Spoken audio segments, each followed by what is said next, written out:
नमस्कार प्यारे दोस्तों, स्वागत है आपके अपने YouTube channel Rinki Prajapati education में। तो दोस्तों, कैसे हैं आप सब? उम्मीद है कि स्वस्थ होंगे, मस्त होंगे, ज़बरदस्त होंगे और अपने अपने पढ़ाई में व्यस्त होंगे। तो दोस्तों, आज हम इस छोटे से वीडियो में करने वाले हैं हिंदी पद्य खंड क्लास 12th, जिसमें हम पढ़ेंगे कैकेयी का अनुपात। यहाँ पे आप देख सकते हैं हेडिंग पढ़े हुए कैकेयी का अनुपात, जिसके लेखक हैं मैथिली शरण गुप्त। तो दोस्तों, यह टॉपिक बहुत ही महत्वपूर्ण है बोर्ड एग्जाम को लेकर, इसलिए आप वीडियो को बिल्कुल भी स्किप मत कीजिएगा। और दोस्तों, आप लोग ये एक बात और जान लीजिए कि हम जो अनुवाद करेंगे एकदम आसान शब्दों में करेंगे और आप लोगों को किसी भी प्रकार की दिक्कत नहीं होगी। तो इसलिए दोस्तों, आप लोग क्लास को ध्यान से ज़रूर देखें और जैसे हम यहाँ पे पढ़ेंगे उन शब्दों का यदि आप लोग अच्छे से अपने माइंड में इमेजिन करेंगे, उतना ही अच्छे से आपको समझ में आएगा। तो दोस्तों, अब हम अपना सेशन शुरू करते हैं। जैसे कि यहाँ पे हम पहले देखेंगे कि मैथिली शरण गुप्त जी अपने इस चैप्टर के माध्यम से हमें क्या बताना चाहते हैं। तो यहाँ पे दोस्तों देखिए, पहले जान लीजिए कैकेयी का अनुपात है, जिनके लेखक मैथिली शरण गुप्त हैं।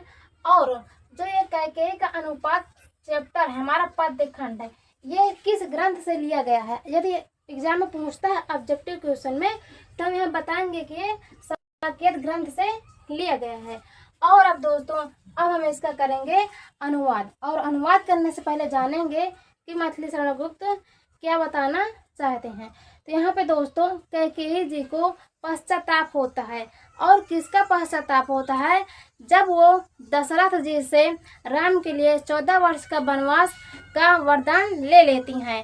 तब भरत जी जब अपने ननिहाल से लौट कर आते हैं, तब वो उनको कुछ बातें कहते हैं, जिससे उनको पश्चाताप होता है और वो अपने पश्चाताप से फिर वनवास जाती हैं और वहाँ पे उनको अयोध्या वापस लौटाने के लिए उनको मनाती हैं। इसी का वर्णन मैथिली शरण गुप्त जी करते हैं। तो दोस्तों, अब हम यहाँ पे आसानी से एकदम समझेंगे। यहाँ पे देखेंगे पैराग्राफ में, जैसे तदंतर बैठी उटज के आगे, नीले वितान के तले दीप बहु जागे। मतलब यहाँ पे देखिए, तदंतर में होता है यहाँ पे उसके बाद, मतलब जब वनवास चले जाते हैं राम जी, जब भरत आते हैं तब, उसके बाद मतलब यहाँ पे उटज, उटज मीन्स होता है कुटी या कुटिया, और वितान मीन्स होता है आसमान। ये हो गया। अब यहाँ पे देखेंगे क्या कह रही हैं, मतलब कि मैथिली शरण गुप्त जी क्या कह रहे हैं कि उसके बाद सभा कुटिया, राम के जो वनवास में कुटिया है उसके सामने एक सभा बैठती है। तभी नीले वितान के तले दीप बहु जागे। नीले आसमान के नीचे तारा रूपी बहुत से दीप जल रहे होते हैं जब राम की कुटिया के सामने सभा बैठती है। अब हम फिर आगे देखेंगे कि टकटकी लगाए नयन सुरो के थे वे। मतलब अब यहाँ पे इस लाइन का अर्थ है कि स्वर्ग से देवता लोग भी एक टकी लगाकर देख रहे हैं जो सभा बैठी हुई है वनवास में।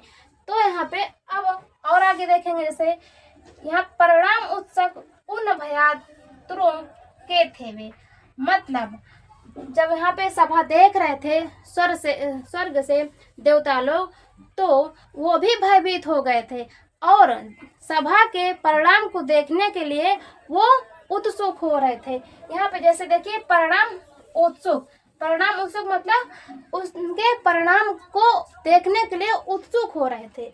इसका मतलब यहाँ पे ये है। अब हम आगे लाइन में देखेंगे, उत्फुल्ल करौंजी कुंज वायु रह रह कर। अब यहाँ पे देखेंगे उत्फुल्ल मीन्स क्या होता है। उत्फुल्ल मीन्स होता है खिले हुए। यहाँ पे हम लिखे दे रहे हैं खिले हुए।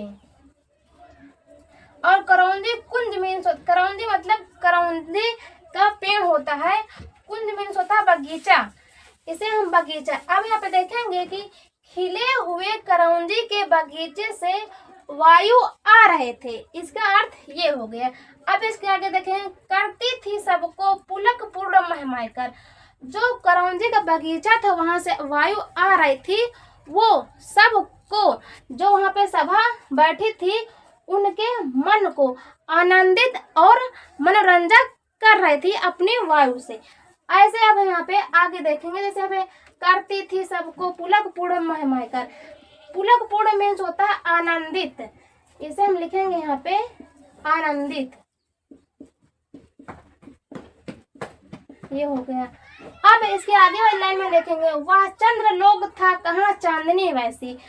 मतलब कि जो वहाँ पे सभा बैठी थी, रात का समय था, वहाँ पे नीले आसमान में, जो नीले आसमान के नीचे जो तारे रूपी द्वीप जल रहे थे, उस समय की जो वहाँ पे